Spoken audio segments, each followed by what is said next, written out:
A força das populações indígenas vive da sua história, das suas tradições, da sua cultura. Manter viva essas conexões de raiz ancestral fortalece a sua identidade. Eu sou Cícero Militão e convido você para prestigiar a primeira Feira Cultural Indígena. Próximo dia 11 de abril, sábado, a partir das 8h30 da manhã. Você não pode perder. A comunidade indígena Lagoa do Sítio 1 realiza sua primeira Feira Cultural Indígena e a programação está maravilhosa. Teremos show com a banda Os Cabra da Peste, comidas típicas e apresentações culturais, torneios indígenas com premiações e a participação de várias secretarias, como a Secretaria de Educação, de Cultura, de Saúde e de Agricultura. Você não pode perder!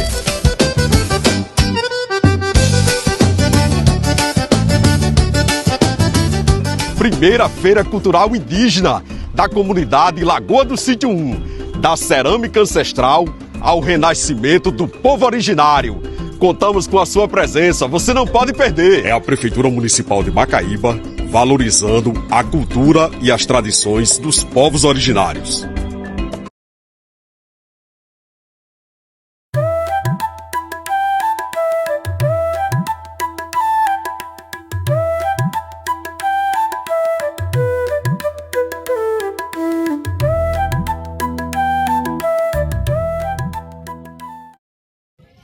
Já começando aqui a gravação, já chegando aqui na feira. Já eu gravo todos os detalhes para vocês. Todo mundo aqui. Hoje é um dia simbólico, um dia muito forte da cultura indígena no Brasil e principalmente aqui na comunidade Lagoa do Sítio 1, por se tratar exatamente de um resgate da sua vivência ancestral, da sua vivência cultural e simbólica.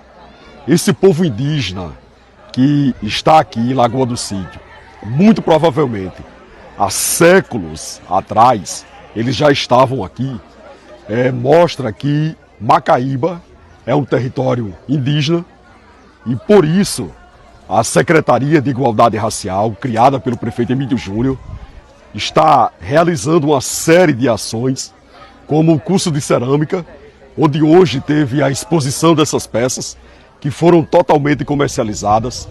Nós tivemos a participação de antropólogos, arqueólogos, que conduziram. Que aqui estão presentes, representando a comunidade.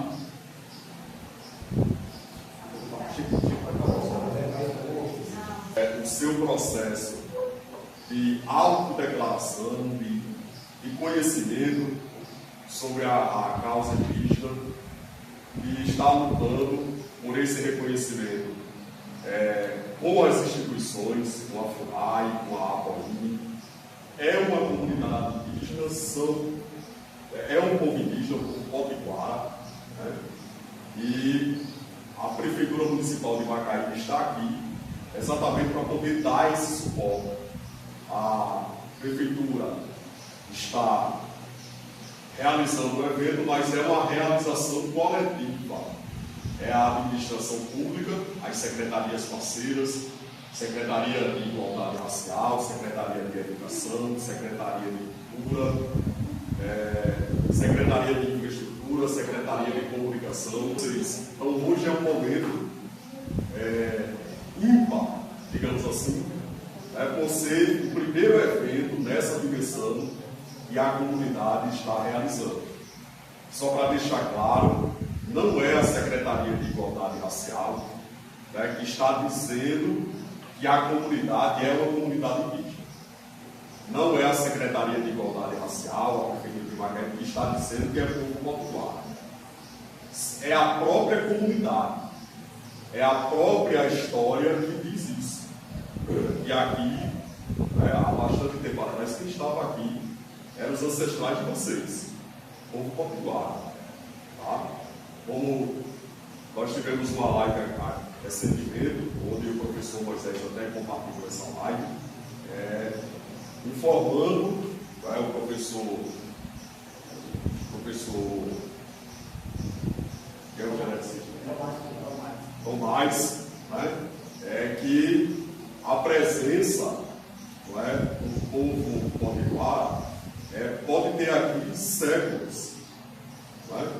Mediante aquele achado na propriedade de Carlos, acidentalmente, onde foi encontrada uma urna funerária, foi feito um estudo científico, né, com material genético, né, pedaços daqueles ossos que foram encontrados, né, e as informações são informações assim, bastante, né, relevantes, incríveis, inclusive para a nossa realidade cotidiana. Jamais se imaginava que ali residia, que ali dormia, que ali estava sepultado seres humanos indígenas. Está comprovado cientificamente que eram cidadãos indígenas. E aí todos vocês aqui da comunidade, quem nasceu e se criou aqui, pertencente a essa raiz ancestral. Então é sobre isso que nós vamos dialogar, tá? Então eu quero mais uma vez agradecer a Escola Municipal Valdemar Madruga. Valdemar Madruga é aqui no Riacho do Feijão. Nazaré Madruga. Olha, e agradecer principalmente à Secretaria Municipal de Educação, da pessoa da professora Mirella, professor Lucivaldo Feitosa, que também está aqui, toda a equipe que veio da Secretaria de Educação, agradecer a Escola Agrícola de Jundiaí, né? E agradecer ao Museu Comunacas Cuba, ao Museu Lucidé, e eu quero passar agora Eu fico feliz, muito grato por estar todo mundo aqui nessa mesa redonda participando dessa primeira feira. Então, como vocês tinham falado, essa importância, esse auto-reconhecimento, essa auto-declaração que nós estamos procurando, não é alguém de fora que está trazendo para a gente, mas sim nós que estamos em busca de nosso auto-reconhecimento e a nossa auto-valorização e nosso resgate, nossa cultura, onde a gente há tanto tempo tinha adormecido. E hoje eu vejo que nós vem se levantando, aos poucos, vem acordando com um sonho que até mesmo a gente tinha aquela vergonha de dizer que a gente poderia ser indígenas. E quando alguém dizia, você é um índio, para um índio, era como se fosse alguma coisa do mal, era como se fosse alguma coisa que você não poderia ser comparado. Então, aos poucos a história vem se encaixando, a gente trazendo para o lado espiritual, para o lado dos nossos ancestrais, é como se as forças estivessem nos trazendo, nos mostrando o caminho, percurso que nós estamos importantes, porque nós pertencemos à nossa região, e essa região onde muitos tiveram que sair para procurar se sustentar, se sobreviver lá fora, por não ter mais um espaço aqui. Então, hoje, estamos mais um passo dando, sendo dado. Desde 2016 que a gente vem nessa luta, teve um pouco de mais dificuldade. 2016 foi aquele momento que foi feito o encontro, a descoberta, e depois ficou quase assim dizendo, rapaz, vocês não vão conseguir nunca. Eu cheguei a escutar, né? A gente começa a ter essas palavras desistindo, mas a gente nunca desistiu. A gente procurou sempre somar forças e graças a essa liderança, a essas pessoas que estão nos apoiando, está aqui todos os dias, a irmã Matheus, o professor Moisés, que veio para somar tudo assim, desde 2020, né, a gente começou a promover algum encontro, pessoas que já se encantaram, que não estão mais aqui entre nós, e eu tenho certeza, como já foi comprovado, que era um indivíduo indígena, né, professor? Era um indivíduo que estava ali, ninguém sabe quanto tempo, então é mais uma prova de que nós temos ancestralidade indígena, que nós somos daqui, nós viemos daqui, nós temos costume que nós não sabemos se somos a herança indígena, só as pessoas de fora que percebem, porque é tão cotidiano nossa vivência que parece que a gente virou normal, mas as pessoas de fora percebem. Então, vamos continuar, vamos dar mais ainda as mãos,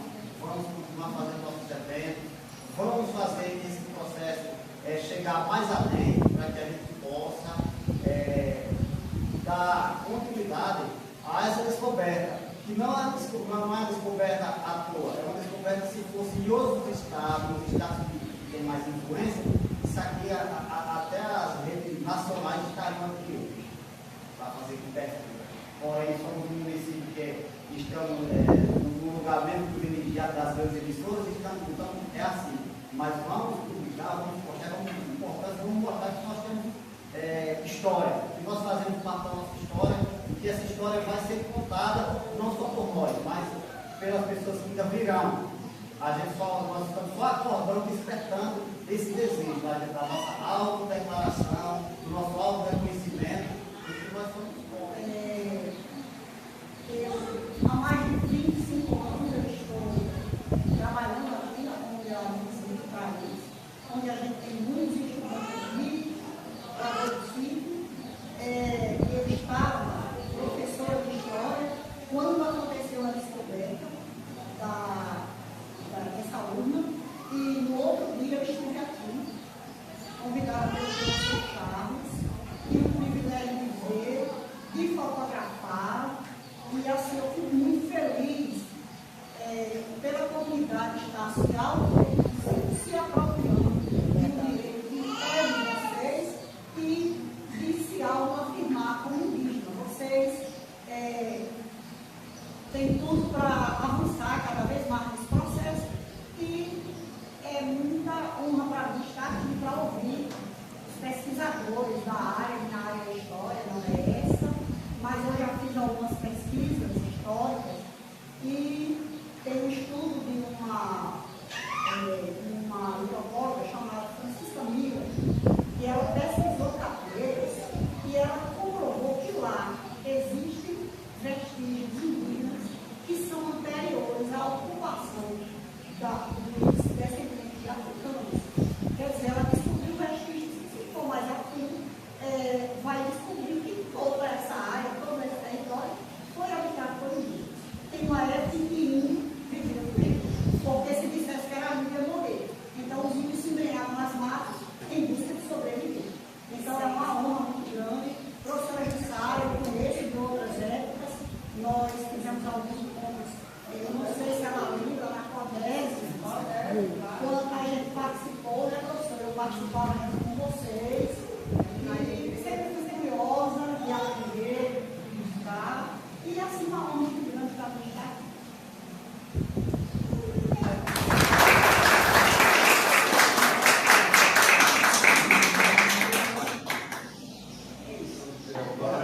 Seria eu a falar, né?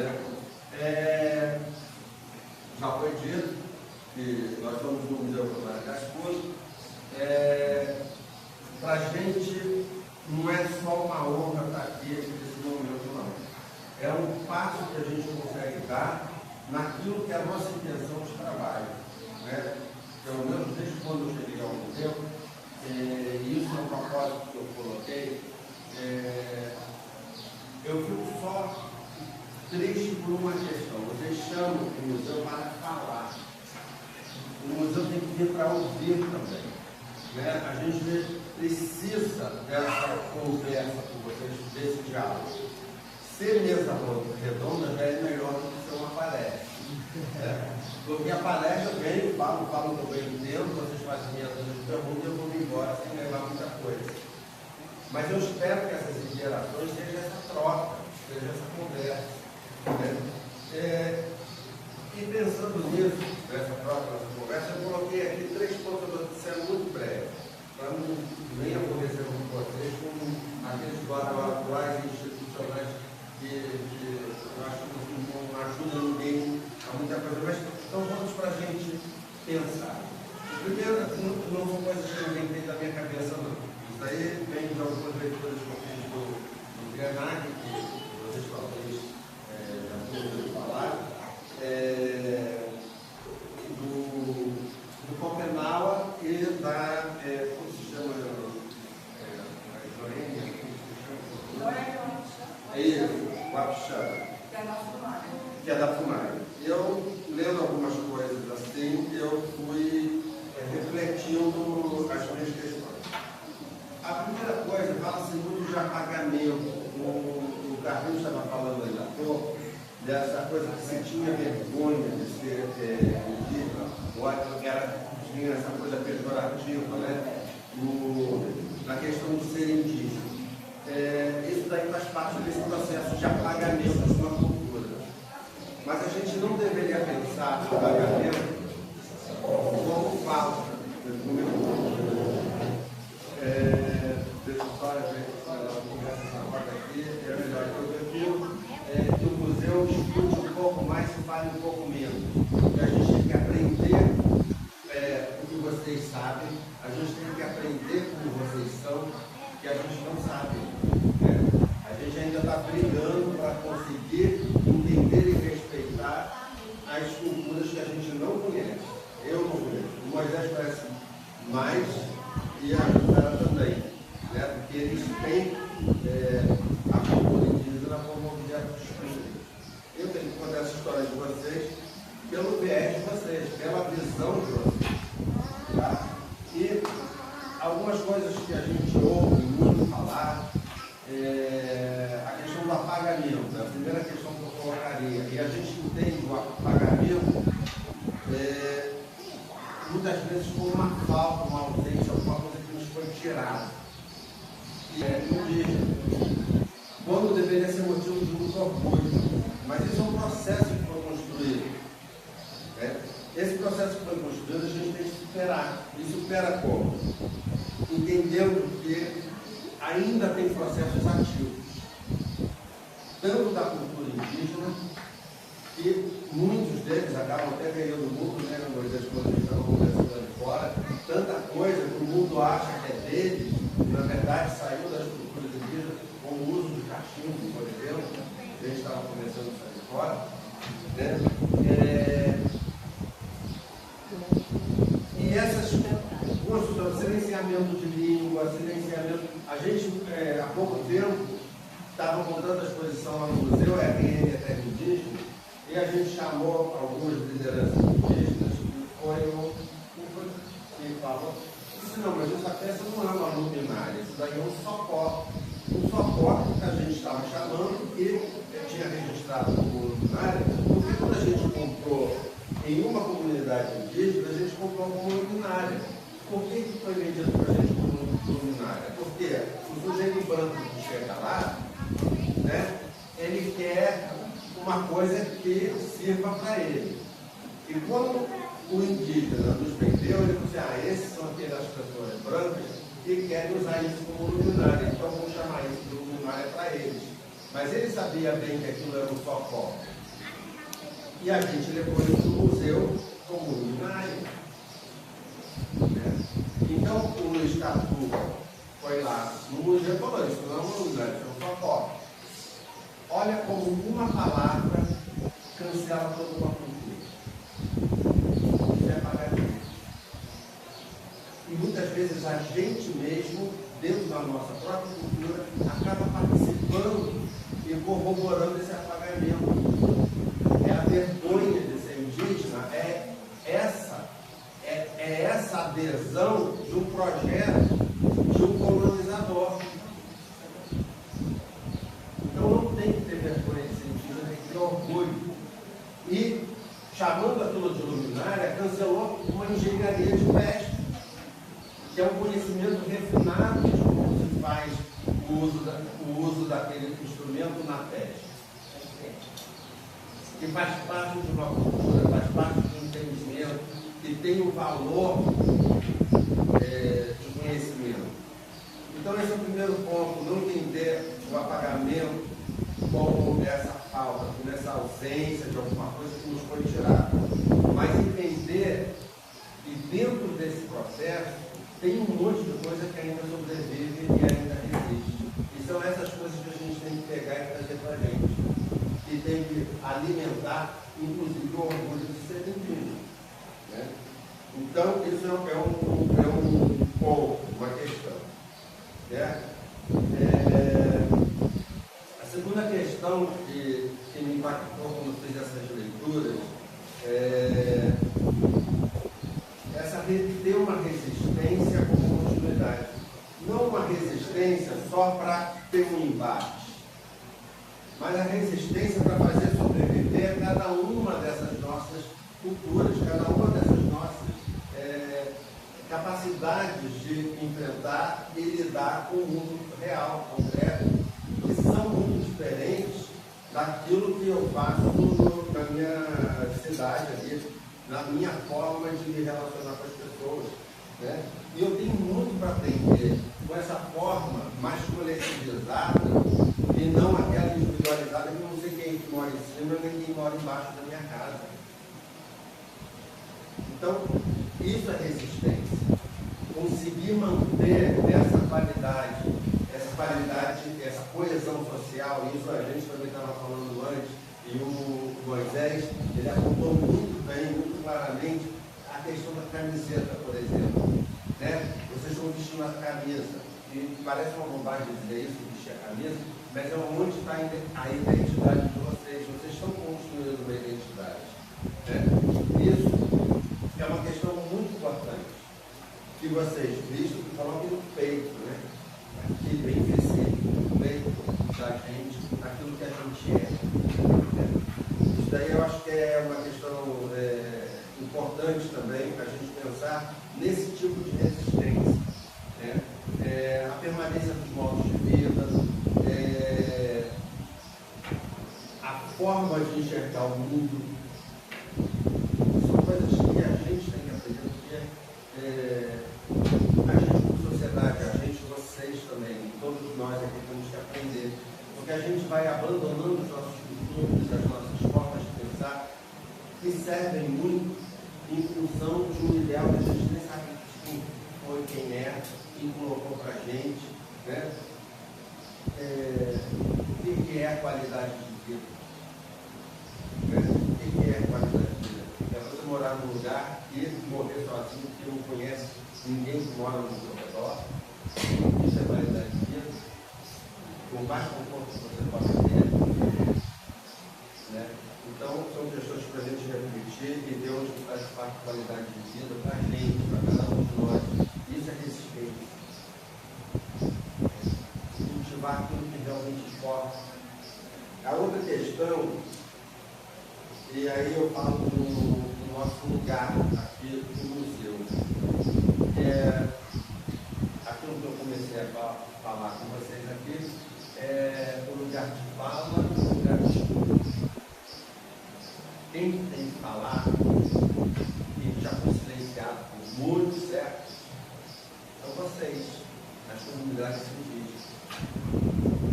As instituições, desculpe o termo, é muito feio a palavra, as instituições querem ficar cagando reto para os outros grupos. Eu espero que o museu não seja mais essa instituição que diz para vocês o que é a cultura de vocês. Quando a gente montou a exposição Terra Indígena, eu falei, a gente vai montar essa exposição com uma condição. E essa exposição não vai ficar fixa. Ela vai ser transformada a cada opinião que chegar aqui. Vocês têm ido pouco, claro. Eu gostaria que vocês fossem mais, porque estão falando de vocês. Estão com estão falando de vocês. Vocês têm que ir lá. Eu não gosto disso que estão falando de mim. Eu não quero que falem de mim dessa forma. Então, esse lugar de escuta, a gente tem que aprender a entender. Porque as instituições, elas só querem falar e dizer para você o que você tem que fazer, o que é melhor para ela, é mais fácil para ela ter você controlado. Ela não quer adequar o próprio comportamento em função da sua necessidade, não. Ela quer que a sua necessidade seja aquela que ela programou para ser. E aí ela não atende a ninguém. Eu sei que o museu talvez não seja uma questão assim, crucial de vida e morte, não é um atendimento médico, não é um atendimento financeiro, mas é onde vocês constroem a identidade de vocês. Então eu gostaria que vocês se apropriassem do participassem mais das coisas que estão falando sobre vocês lá. Tá? Eu espero que a gente também consiga abrir melhor os trabalhos da comunicação do museu. povo do museu que quer falar, que quer contar coisas, não tem um setor de comunicação, alguém responsável pela comunicação. Agora a gente tem. Né? E agora a gente tem alguém que está se ocupando também de ouvir, não é só de falar. Então, a minha participação aqui é essa. Eu acho que dei mais recados eu propus a muitas opiniões, mas acho que a gente pode conversar e discutir sobre essas questões, tá bom? E é isso. E espero que vocês também façam muitas perguntas, queiram saber. Perguntando sabe como faz para chegar no Museu do Maracatu. A gente tem um programa que chama Minha Comunidade Vai ao Museu, que depende muito do humor das instituições. Sérgio e Oliveira, Cacique Evandro, já está aqui, informar que a gente vamos pactuar. Está o desaparecimento étnico. E assim comecei os estudos, que com outros colegas de outras instituições, um grupo de estudos da questão indígena no Rio Grande do Norte, foi criado em 2005 no Museu da Maracatu, justamente para trabalhar, para, como o professor falou, ouvir os indígenas. Então, quando eu comecei meu trabalho de campo, em 1999, por aí, lá no Amarelão, no assentamento de Santa Terezinha, eu, com outros colegas, obviamente, contamos o presidente da FUNAI na época, para uma conversa, o gestor da época era o professor Jerônimo, e aí convidamos o presidente da FUNAI, que era Mestre Pereira Augusto, ele era do Raizão. E aí, no final das contas, apresentamos algumas pesquisas, essa realidade aqui era invisibilizada, e aí ele mesmo falou que enquanto os próprios indígenas não reivindicarem esses espaços, esses territórios de modo geral, não só o chão, né, não só mas espaços nas instituições, nas escolas, na educação, em outros ambientes, tudo é território, até o nosso corpo também é um território. E aí ele propôs uma audiência pública. Então nós criamos a primeira audiência pública no Rio Grande do Norte de afirmação das identidades indígenas. E convidamos para as nossas reuniões lá no museu os grupos que na época eram apenas quem? O Catu, né? Os Leopédios do Catu, de Goianinha, os Mendonça do Amarelão, eram poucos os que se auto-identificavam. Hoje eu fico muito feliz, muito honrada de estar aqui com vocês. Hoje não, de estar aqui com vocês, porque eu sinto aquela missão cumprida. Da minha parte, eu fiz, junto a outros colegas e para o museu e outras instituições, um bom trabalho, porque agora o movimento indígena ele é autônomo, ele age conforme a política, né, demandas a agenda dos próprios indígenas, com a APOINE, que é uma organização indígena nacional, a PIB e outras as próprias as próprias associações comunitárias também estão se fortalecendo. Por isso me deixa muito feliz. O que o professor Carlos falou é Carlos, tá?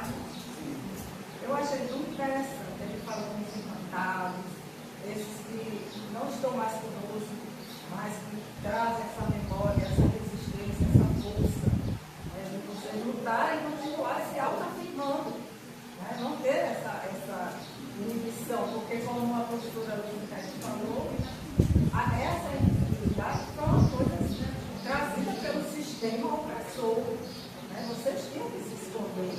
Quem é figurante no nazismo lá, na Alemanha, dizer que era judeu, que era isso, não iam dizer, se fugiam, morreram, se fosse fé, a mesma coisa, era essa opressão aqui, em todo o país. Era uma opressão horrorosa e ainda continua horrorosa. Só falar um negócio. Eu vinha para cá falando em pertencimento, como a professora e o professor falaram aí. E eu percebi, eu ganhei um colar, estou usando esse, mas o meu era bem maior. Eu disse, não vou usar não. Aquela história de você esconder quem você é. E eu sou de uma comunidade que Macaíba tem um problema, e eu vou dizer que é bom que esteja em âmbito da educação. Isso aqui é uma sala, eu também sou professor. E eu vejo o seguinte, que a gente sempre foi tratado como o do interior, fulano é do interior. E eu percebo, na minha comunidade eu conheci todos os meus avós, 4 deles, e não, teve filhos novos, foi. E 2 bisavós. Todas nasceram e se criaram lá. Falando em questão territorial, eu também pesquisei.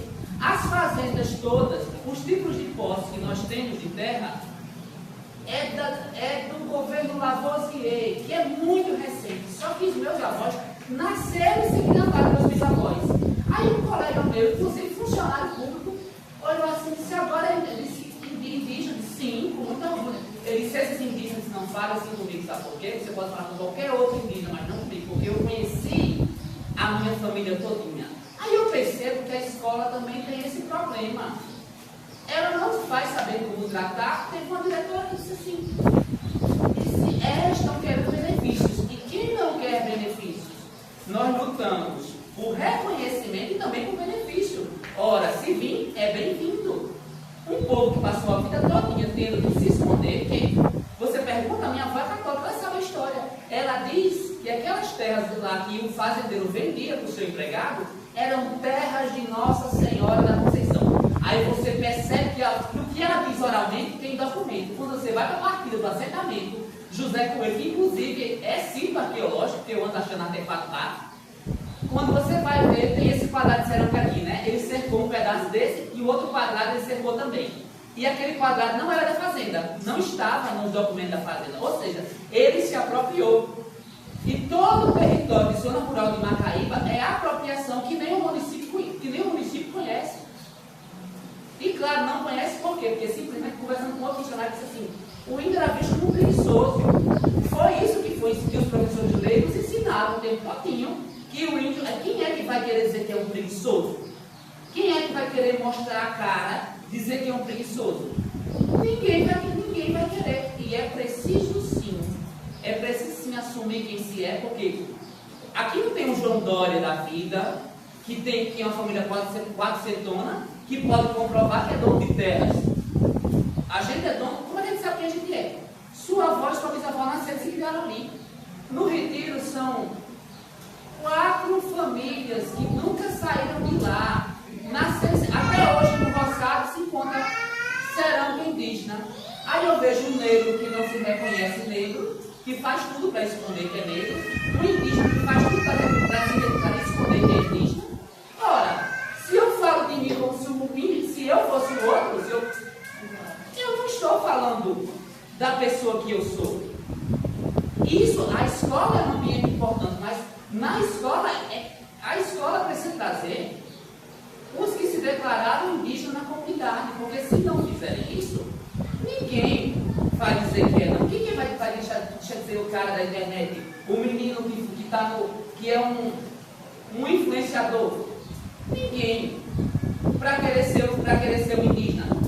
E aí muitas vezes vão atrás do pão e do que o governo pode oferecer de social, mas não é isso que se quer. Se quer um país que se reconheça, com seus dedos, que ponha o dedinho na ferida, mostre que no país tem branco, que no país tem negro, que os negros sustentaram esse país, que os indígenas também, com seus conhecimentos, e com tudo, na verdade, com terra, com tudo. Quem foi obrigado a sair? Cheguei na repartição pública certa vez, a mulher de KR, ela disse, você sempre morou lá, e quem mora lá? Sempre morei lá. As pessoas se assustam, gente, as pessoas sabem das suas comunidades, territórios, elas vão em busca de emprego, não é ninguém, nem vocês que estão nas cidades, saem dos seus estados ou municípios porque querem não, sai a trabalho. E quem não saiu resistiu, porque trabalhava trabalhava a manhã inteira nos terrenos das pessoas ricas e à noite, ao luar, meu avô fazia isso, fazia aquilo. Trabalhava no seu roçado, à luz da lua, à luz da lua, limpando para poder sustentar a família. Era uma família grande, você não tinha anticoncepcional, você não tinha nada. Aí você apagar isso, não deixar que as pessoas digam isso, não é proposta que agrade a ninguém. Quantas vezes eu não fui para a escola uma peruquinha e outros adjetivos a mais? Todo mundo sabe, todo mundo aparece mentindo. Todo mundo sabe, agora as pessoas temem dizer. Aí agora tem os grupos e tem os grupos políticos que estão se apropriando disso, que estão vendo que vão perder caminho e estão dizendo, mas vai falar do preguiçoso. Mas será que o preguiçoso é o indígena? Que está numa mesa o dia todo para bater papo? Enquanto nós estamos na base produzindo tecido, se as comunidades rurais não plantam, a cidade ela não janta não. Aí quem realmente não trabalha aqui? E outro, nós estamos falando aqui de povo, de branco, de preto, nós estamos falando daquelas pessoas que nada fazem pelo povo. E fazer pelo povo enquanto secretarias é saber conversar com quem sabe. Ora, eu não sou menino não, eu nasci e me criei lá. Então eu sou uma das pessoas indicadas para se falar do movimento indígena. A Francisca, os meninos daqui. Aí você diz, não, nós estamos se descobrindo agora.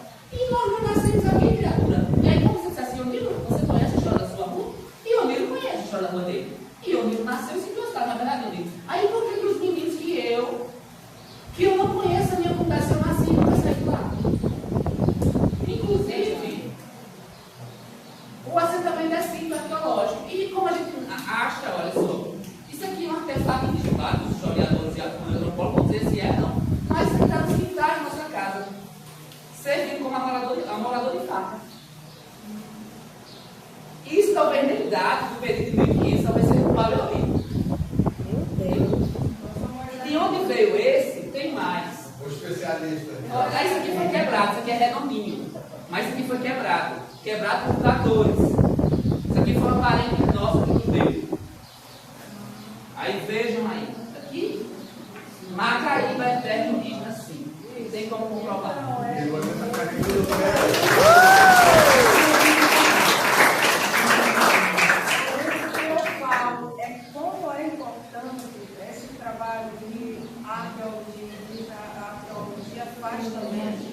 É muito importante, porque traz para vocês as informações dos antepassados, que eles, aqui, como eu falei, vão dar força, vão dar a continuidade na luta, na resistência.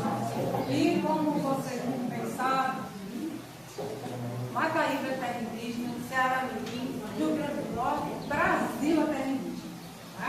E quando você falou muito bem da história do preguiçoso, eu agora me lembro perfeitamente, eu estou escrevendo, finalizando um novo livro, onde um dos capítulos desse livro é falando sobre a escravização indígena.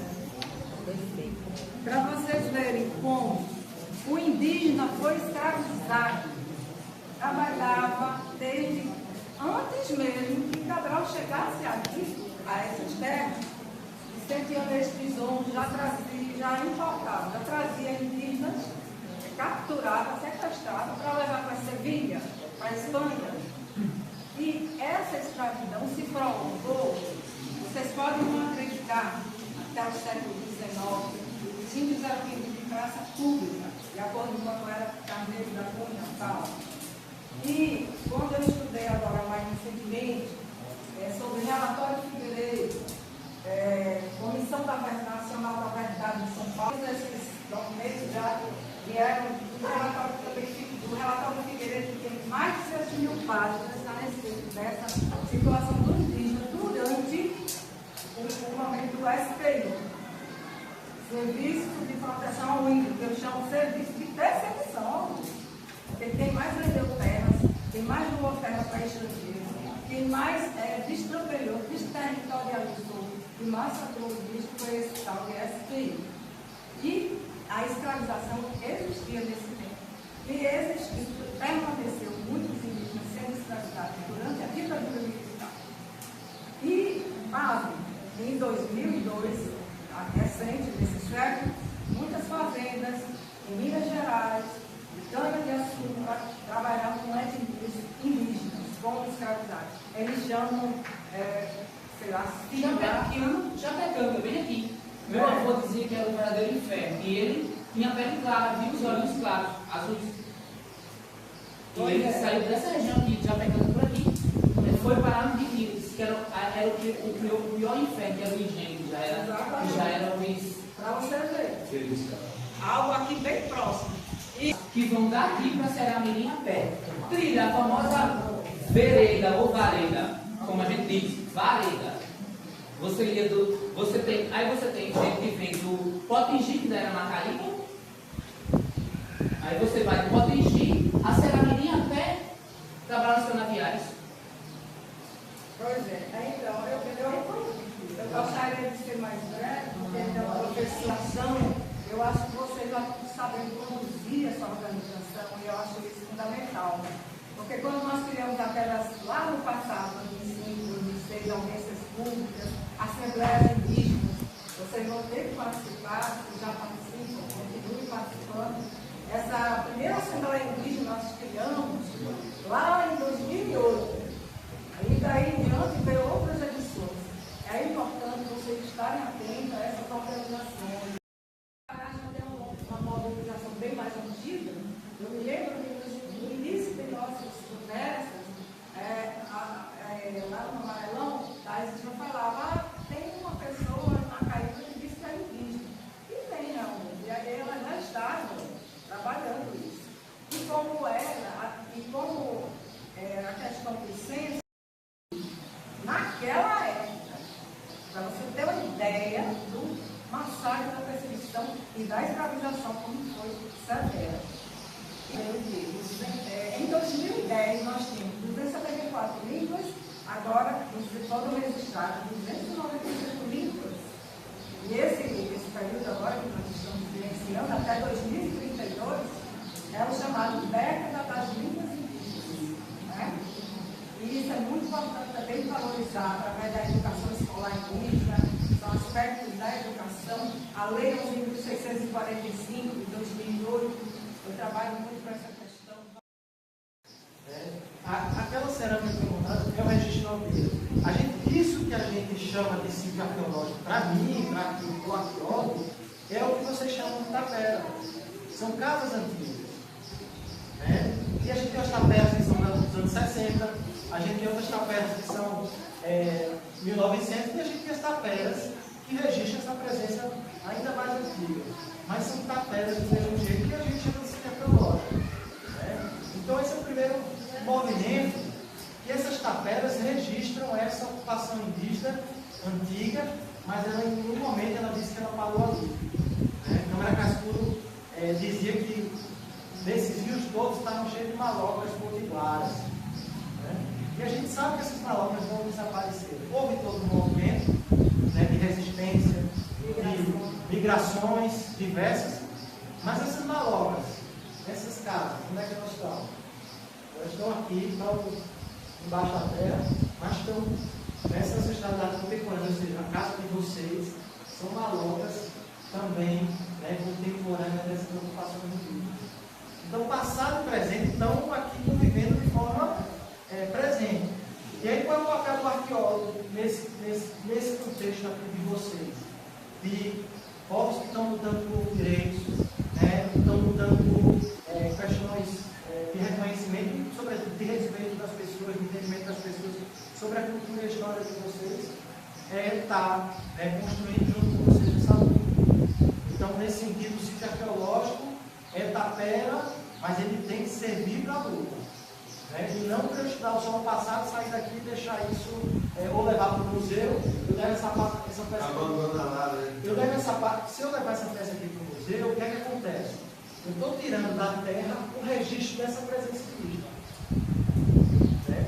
Então, enquanto arqueólogo, uma perspectiva de trabalhar junto com vocês, de construir a luta junto com vocês, isso deve permanecer na terra ou na casa de uma nova tapera, uma nova maloca, né? E a partir dessa relação da gente junto, como o professor Olavo colocou, disputando, trabalhando saberes, por exemplo. A história pode ser estudada de baixo para cima pelo arqueólogo, ou seja, aquilo que é mais antigo para aquilo que é presente, mas eu posso estudar a história do tipo eu trabalho com Jussara, do tempo presente para baixo. Né? E o que é o melhor dos mundos, né? Por isso que está Jussara aqui, estou com vocês aqui, e a gente fazer esse encontro de forma, né? Eu vou lá estudar uma história lá mais antiga, vocês sabem muito da memória, e uma hora de repente essa história se conecta. Né? Mas nada disso faz sentido se a gente não traçar uma seta para o futuro. Né? O futuro ele tem que nascer dessas coisas, né? Da patera e da maloca, para construir esse futuro. E aí, nesse sentido, né, é muito importante, né, dentro dessa lógica da gente trabalhar juntos, né, esse diálogo de saber, né, que existe diferente. A história não pode ser sequestrada pelo historiador, pelo arqueólogo, pelo antropólogo. Né? Essa história ela tem que ser partilhada. Né? Essa história está nos mais velhos, está nos mais novos, né? E a gente pode trocar. Eu vou ficar interrompendo o pobre coitado aqui que está tentando. Mas vocês são os únicos que sabem. Vocês são os únicos que sabem. A gente não sabe de nada. A gente só vai saber a partir de vocês. Entende? Então é vocês que têm que trazer para a gente também saber. E nesse sentido do diálogo, tem esse que Carlinhos às vezes estava me perguntando. Mas Moisés, como é que pintava a cerâmica? Estudos de outras ciências, eles têm conhecimento sobre isso. Mas, por exemplo, aqui todo mundo aprendeu a fazer a panela. Os mais velhos faziam essas panelas, não é isso ou não?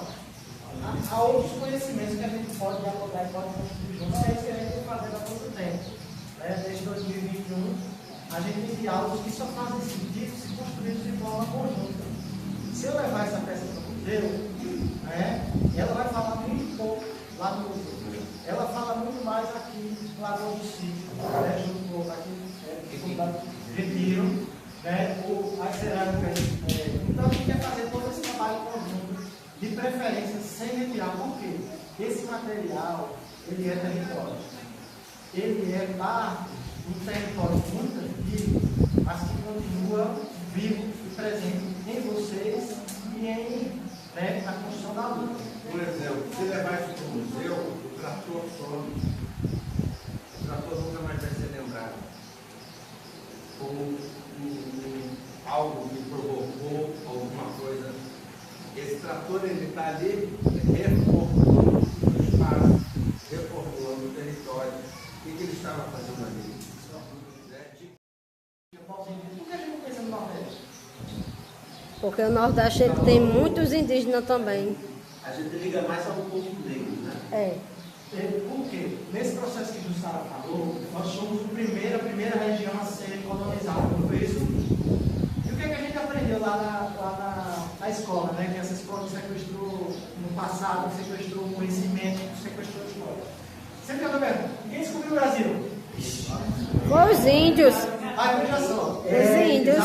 Aí quando a gente pensa, cada lugar aqui já tem uma maloca potiguara. Vê que coisa interessante. Como é que pode descobrir uma coisa que já existia? Isso aqui veio com quem descobriu? Não. Isso aqui veio? Não. Várias coisas. Mas veja só, dentro desse processo, como nós somos o primeiro, a força da colonização foi muito grande, né? Houve processo de reorganização, inclusive étnico, né? Então esse indígena que a gente tem uma visão do indígena isolado, do indígena exótico, não é a nossa realidade indígena. A nossa realidade é que cada contexto tem uma história diferente, muitas delas têm um contexto retomado, ou seja, por conta da violência, por conta do silenciamento, por conta recentemente que as pessoas vêm se identificar como indígenas, mas não significa que elas são indígenas hoje. Elas sempre foram, porque nas suas comunidades, um colega da gente disse assim, eu sempre fui caboré, eu sempre fui tratado como indígena. Aí quando eu disse que era indígena, o pessoal disse, não, você não é indígena não. Só por causa da aparência?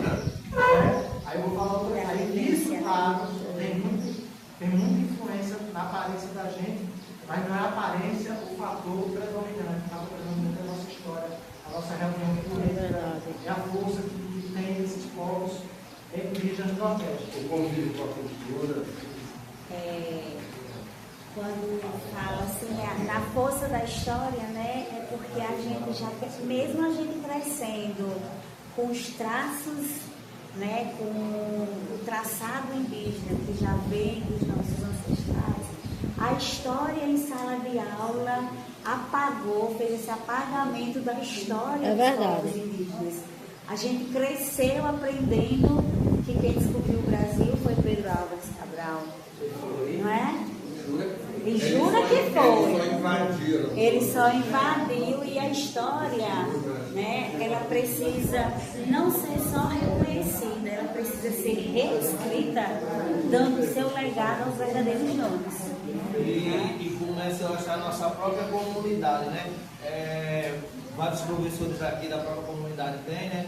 Começar a resgatar a nossa história, não só daquele Lagoa do Circo, como dos outros povoados aí, resgatar a própria história. A gente conhece a história lá do Rio Grande do Sul, não sei nem de onde, e não conhece nem do próprio lugar. O chão, né? Perfeito. E ao mesmo tempo conhece. Toda parte. Porque a gente. Vou lembrar da história do quadro. A gente tem que olhar aquele objeto que está ali, mas todo o quadro que vocês vivem, essa história. Aí são outra coisa, essa história é muito familiar para vocês. Isso aqui é muito familiar para vocês. Né? Se a gente dizer, por exemplo, que esses potiguaras, todo o tratamento que ele tem relacionado à mandioca, as pessoas aqui conhecem isso. Vocês podem dar uma aula, um curso sobre como é que faz as coisas com mandioca, sim ou não? Sim. Isso faz parte da ancestralidade indígena. Está no bolo, por exemplo, colocou açúcar, aí voltando para aquela ancestralidade presente, colocou açúcar, né, que vem, mas antes era misturado com mel, mas isso faz parte de uma longa tradição de memória de vocês, que vem passado de mãe para filho, para pai, enfim. O que a gente vem trazer hoje, isso meu papel é contraditório, porque às vezes quando aparece assim uma cerâmica, né, cartucho, a gente quer saber essa cerâmica, para mim, importa muito mais, né? Saber como isso hoje garante direitos, como isso hoje vira, eu vi muito na Carlinhos isso, esses são objetos de memória. Está em uso ainda, né, professor? São objetos de memória. Eu não sabia não. Sérgio passa por isso, ontem a gente estava falando isso na palestra. Se o camarada não tiver a pele preta, não pode dizer que é negro. Porque tem que ter a pele preta, não é? Se eu não tiver o jeitinho, o cabelinho, que eles acham que aquilo ali é. E Moisés, aí tem uma expressão falando da tapera que a gente diz aqui, e ela fala muito o que você disse. Eu acho que ela resume tudo isso que eu digo. Que é, aonde foi casa, é tapera. Então é isso, é bem isso, né? Onde foi casa, é tapera. Então não deixa de ser. Diz isso aqui. Essa expressão é muito forte. É quer dizer o quê? Onde foi casa, é tapera. Eu deixei essa expressão para encerrar a sua fala, porque ela deixa tudo isso, né? Se foi casa, não deixa de ser não. Aí estava no roçado limpando, aí meu pai dizia, aqui foi uma tapera. Então, onde foi casa, é tapera. A história não se apaga. A minha casa ela é construída por cima de várias taperas. E eu plantando lá algumas coisas, achei moedas bem antigonas, pedaços de vaso. Eu acho que ali só pode ser indígena. Pedras redondas, ovais, bem diferentes. Eu tenho tudo guardado. Então nós somos casas, nós somos tapera. E assim, lembrar disso que nós também, nós enquanto corpo, enquanto jeito, Memória. e às vezes a gente olha para uma coisa, nós vamos lembrar a história do quadro, para a gente não ficar olhando muito para as coisas aqui.